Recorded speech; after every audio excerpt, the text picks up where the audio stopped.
دي اغنيه حلوه بصوتك. لا اغنيه، هو اللي وصل لك الفكره ان صوته حلو تمام، لكن هي مش كامله. ما مش فاهم بغنيش يعني. لا ما بغنيش. امال صوتك حلو في ايه طيب؟ قران، انشاد، ابتهالات. قران كريم.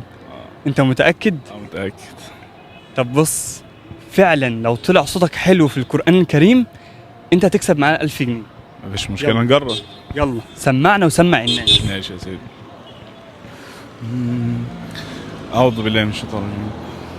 لا يكلف الله نفسا إلا وسعها، لها ما كسبت وعليها ما اكتسبت، ربنا لا تؤاخذنا